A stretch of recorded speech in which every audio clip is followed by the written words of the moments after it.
आशीष कुमार शर्मा जी, मथुरा से। महाराज जी, कोटि कोटि प्रणाम। महाराज जी, भगवान श्री कृष्ण ने अर्जुन को विराट रूप के दर्शन कराए, वह उन्हें दिव्य दृष्टि प्रदान की एवं माता यशोदा जी को ब्रह्मांड के दर्शन मुख में कराए। तो मेरा प्रश्न है कि ये दिव्य दृष्टि है क्या? वो दोनों को दर्शन होने के बाद ये देखकर डर क्यों लगा? पार्थिव दृष्टि को समझ लो तो दिव्य दृष्टि समझ जाओगे। पार्थिव दृष्टि किसे कहते जानते हो? पार्थिव दृष्टि, तभी तो दिव्य दृष्टि समझोगे। शरीर को मैं मानना, भोगों में सुख भोगना, संसार के द्वंद्वों को सत्य मानना, इसे पार्थिव दृष्टि कहते हैं। इस दृष्टि से वो सखा दिखाई दे रहे थे, और जो इस दृष्टि का बाध करके, और चिदानंद जो तुम्हारा स्वरूप है, तुम्हारा ये स्वरूप थोड़ी जो आप, ये तो देह है ना, तुम्हारा देह है, बहुत इससे आप अलग हैं, और अभी आपकी दृष्टि यही कि मैं ही यही हूं, है ना? तो पार्थिव दृष्टि है ना। आप जो हो वो कभी आप देख नहीं पाए, अपने को देख पाए हो? कभी मन को आपने किसी सूक्ष्मदर्शी से, किसी यंत्र से किसी देखा हो? जबकि वो माया रचित है, और जो स्वरूप है वो तो भगवान का अंश है। जब स्वरूप के दर्शन की सामर्थ्य आ जाती है, तब भगवान के किसी भी रूप का दर्शन कर सकते हो आप। विराट रूप, सौंदर्य, माधुर्य रूप, कोई भी रूप आप भगवान का, क्योंकि वो दृष्टि आ गई है। तो अभी तो पार्थिव दृष्टि है ना। पार्थिव दृष्टि मिटती है साधना से। साधना का सही स्वरूप है निरंतर भगवान का चिंतन होना, किसी भी दुख या सुख में प्रभु को न भूलना, हर परिस्थिति में धर्ममय आचरण करना। तो पार्थिव दृष्टि नष्ट होने लगेगी। जैसे सर्वम खलमिदम ब्रह्म, ये दिव्य दृष्टि है, पार्थिव दृष्टि थोड़ी है। जैसे भगवान कह रहे मत्ता परतरम नान्यत किंचिदस्ति धनंजय, मेरे सिवा कुछ नहीं, भला ऐसा दिखाई देता है? अभी तो हमें बहुत कुछ दिखाई देता है। तो पार्थिव दृष्टि जब तक है तब तक दिव्य दृष्टि को नहीं समझ सकते। दिव्य दृष्टि है स्वरूप दृष्टि। उस स्वरूप दृष्टि का जे ही जागरण हुआ तो अपना बोध और अपने ईश्वर अंशी का बोध। आप चाहे जो विराट देखो, सूक्ष्म अणु अणियान महतो महियान, वो चींटी के भी हृदय में आराम से चौड़े से सो रहा है, और वो इतना विशाल है कि अनंत ब्रह्मांड उसके एक रोमकूप में है। दिखरावा माते तिन अद्भुत रूप प्रचंड, रोम रोम प्रति लागे कोटि कोटि ब्रह्मांड। ये दिव्य दृष्टि। अणु अणियान महतो महियान, महान से महान वही है, छोटा से भी छोटा, सबसे छोटा भी वही है। सब उसमें समाये हुए हैं, वो सब में समाया हुआ है। यही दिव्य दृष्टि है। अभी तो पार्थिव दृष्टि है ना हमारी, स्त्री पुरुष, अच्छा बुरा, सुखद दुखद, मान अपमान, निंदा, ये सब पार्थिव दृष्टि है। साधना से, उपासना से, गुरु कृपा से इस पार्थिव दृष्टि का नाश हो तो जो पार्थ को दृष्टि मिली वही आपको दृष्टि मिल जाएगी। महाराज जी, आपने रास्ता तो दिखा दिया है, मैं रास्ते पे बढ़ भी रहा हूँ, और कहाँ तक पहुंच पाता हूँ आपकी कृपा के ऊपर। हाँ, निराश होना नहीं। अविनाशी का बच्चा हूं, शरीर छोड़ेगा फिर नया शरीर मिलेगा, पर चलेंगे इसी मार्ग में तो मार्ग तो तय हो ही जाएगा। नहीं, और अगर निश्चय कर लो तो इसी जन्म में हो जाएगा। पर निश्चय अपने लोग थोड़ा फिसड्डी स्वभाव है ना। नहीं महाराज जी, पक्का स्वभाव है आपकी कृपा से। अच्छा, क्योंकि देखो फिसड्डी स्वभाव को मतलब समझते हो ना, जब जो मन के अनुकूल विषय आया तो भगवान को भूल गए और उसमें लिपट गए, तो फिसड्डी स्वभाव हो गया। समझ रहे हो ना? आपका ध्यान कर लेते हैं फिर दृढ़ता आ जाती है। महाराज जी, आपने लिखा है आप पीएचडी किए हुए हैं किसी विषय, और अभी भी पीएचडी आप पे ही। हम पे पीएचडी तो हो ही नहीं सकती है क्योंकि हमारे पार्थिव की पीएचडी तो कर सकते हो, लेकिन हमारे स्व की पीएचडी नहीं कर सकते। स्व की पीएचडी हितजू करवाएंगे, हित सजनी जो करवा सकते हैं। स्व में प्रवेश नहीं हो सकता है बिना व्यास सुवन प्रसाद के।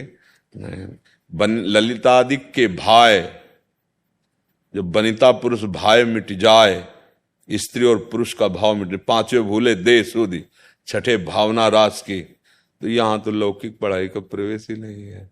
हाँ, जैसे फिसड्डी कहा ना, अगर हमारी मन चाही वस्तु मिल जाए, भोग मिल जाए, अधिक धनराशि मिल जाए, और मैं प्रभु को भूल जाऊं, तो फिसड्डी ठहरा। प्रभु से बढ़कर महत्व बुद्धि त्रिभुवन में, त्रिकाल में किसी भी पर भी न पारमेष्ठम, न महेंद्र धिष्ण्यम, न सार्वभौमम, न रसाधिपत्यम, न योग सिद्धिर अपुनर्भवम वा। ब्रह्मा का भी पद नहीं चाहिए, देवराज इंद्र के पद की बात क्या, मृत्युलोक के सम्राट पद की के बात क्या, मोक्ष भी नहीं चाहिए, योग की सिद्धियां नहीं चाहिए। हे श्री कृष्ण, केवल आप चाहिए, आप। और यहाँ सम्राट पद और इंद्र पद और इनकी तो बात जाने दो ना, जरा में कहीं अनुकूलता भोग की मिली तो भगवान को भूल जाते हैं। वो बहुत धन्यवाद के पात्र हैं, चाहे आप हो या कोई हो, जो ऐसी परिस्थितियों में भी गोविंद को भूलते नहीं और ये हृदय में रखते हैं कि जान गए हम इस माया के लुभावने चमकीली लेबिल लगाकर अंदर दुख, मैं जान गया अब भटकने वाला नहीं। हे नाथ, बस बचा लो कि मेरा मन आपके सिवा कहीं न जाए। तो सम्राट पद पर विराजमान है अम्बरीश जी, लेकिन मन सावई मना कृष्ण पदारविंद। ये बहुत फिसड्डी है मन। कोई सामने ऐसा शरीर आया जिसको देखकर आप लुभायमान हो गए, फिसल गए। कोई परिस्थिति ऐसी ऐसी विपरीत आई कि घबरा गए और भूल गए प्रभु को, फिसल गए। ना अनुकूल न प्रतिकूल, त्रिभुवन की राजलक्ष्मी देने पर भी, भागवत का 11 स्कंद में है, जो आधे पल के लिए अपने प्रभु का स्मरण नहीं छोड़ता, महाभागवत, वो सुदृढ़ है। इसीलिए अपने लोगों को दृढ़ रहना है, भगवान से बढ़कर महत्व बुद्धि कहीं ना हो।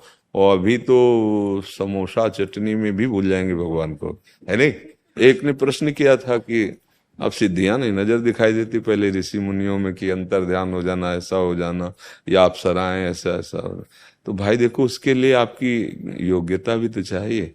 जब यहीं के विषय आपको रौंद दिए तो फिर जब थप्पड़ से गिर जाए तो ब्रह्मास्त्र चलाने की जरूरत क्या है। एक थप्पड़ मारो, गिर गया, उसके ऊपर बेचारे के ऊपर ब्रह्मास्त्र चलावे तो अनीति ही होगी, नहीं होगी। तो ऐसे जो इतना सुदृढ़ है कि मृत्युलोक के भोग क्या, देवलोक के भोग क्या, ब्रह्मलोक के भोगों तक से वैराग्य है। अब उसके सामने एक से एक सिद्धियां, एक से एक वैभव, पर वो फिसलता नहीं है। दीयमानम न ग्रहणंति बिना मत सेवनम जना, उसे सारूप्य, सायुज्य, सामीप्य, सारिष्ट, एकत्व मोक्ष दिया जाए वो नहीं स्वीकार करता। मुझे कृष्ण चाहिए, मतलब कृष्ण से बढ़कर कुछ नहीं, एक मातु बुद्धि कृष्ण में। अब आ जाएगा, अब जो चाहोगे देख लोगे। अपने प्यारे को जिस रूप में चाहो उस रूप में देख सकते हो। वो बहुरूपिया है ना, वो भी 12 बनता है कहीं। देख रहा हूँ आपको। हाँ, दृष्टि है, जय पर जयकर सत्य सनेहु, सो तो मिले न कत संदेह। इसमें हम इसलिए काट नहीं कर सकते कि जब सब जगह हैं तो आप कहीं भी दृष्टि में खंबे में देखा तो भगवान निकल आए। तो अगर इस शरीर के ढांचे में देखोगे तो आपको वही नजर आएगा, दूसरा कोई है ही नहीं, उसी के सब बल पर है, नहीं। हाँ, नीरज कुमार चौहान जी। राधे राधे महाराज जी। महाराज जी, आज से 3-4 साल पहले तक मैं कभी किसी साधु महात्मा पर भरोसा नहीं करता था। लगता था ये सब अपनी दुकान चला रहे हैं। कभी सुना था कि इस बाबा को ऐसा हो गया, ये आरोप लग गया। परंतु पिछले 2.5 साल से आपको जब से सुना, लगता है अभी भी पृथ्वी पर महापुरुष मौजूद हैं, उन्हीं की वजह से पृथ्वी। हाँ भैया ना, हम आपको पहले, हम पूरा प्रश्न तो बाद में, हम अपनी बात बता देना। यहां से जो कुछ तुम्हें मिल रहा है ये साउंड है।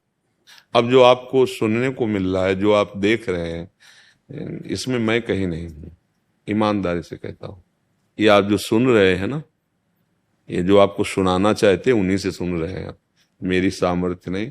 अब ये है कि जैसे अर्जुन के घोड़े की बागडोर पकड़ ली तो फिर निर्वाह करते ना, ऐसे ही उन्होंने बागडोर पकड़ ली है, उन्हीं का है। और जब तक हम भगवान में मातु बुद्धि नहीं रखते तब तक चाहे जो भेष बदल लें, भोगों में मातु बुद्धि रहती है। और जब तक भोगों में मातु बुद्धि रहती है तो फिर असलियत तो नहीं आ पाएगी ना। असलियत तो तभी आएगी जब चकोर की भांति केवल श्री कृष्ण के चरणारविंद का हो। अगर नहीं तो फिर माया भगवती उन्हीं की तो है, फिर वो आकर्षण हो जाता है। जहां धन का आकर्षण है, जहां भोगों का आकर्षण है, जहां मान सम्मान यश का आकर्षण है, वहां वो केवल यंत्र, हम यंत्री जैसे चला रहा है वैसे चल रहा है। तो यहाँ जो तुम्हें दिखाई दे रहा है, सुनाई दे रहा है, ये आपके ऊपर भगवान श्री कृष्ण की कृपा का स्वभाव प्रभाव दिखाई दे रहा है। भगवान की कृपा से, केवल भगवान की कृपा, मतलब आपको जो सुनने को मिल रहा है, यहाँ से जो प्रभु बोलवा रहे हैं, ये केवल भगवान की कृपा, दूसरा कोई इसमें नहीं सुना जी। मीना जी नॉर्वे से। राधा वल्लभ श्री हरिवंश। महाराज जी, आपके चरणों में कोटि कोटि दंडवत प्रणाम। महाराज जी, महाराष्ट्र में गोपियों के बीच में से लालजू अंतर ध्यान हो गए। सुनने पढ़ने से समझ यही आया कि गोपियों को अहम बन गया था लालजू को लेकर, परंतु ब्रज जनों के इसी अभिमान को हम प्रणाम भी करते हैं, शीश झुकाते हैं। आपसे बार बार उनकी इसी ठसक का महत्व भी सुनने को मिलता है। महाराज जी, गोपियों की ठसक ठाकुर जी को क्यों अच्छी नहीं लगी उस समय? हम ये ठसक करते हैं कि हम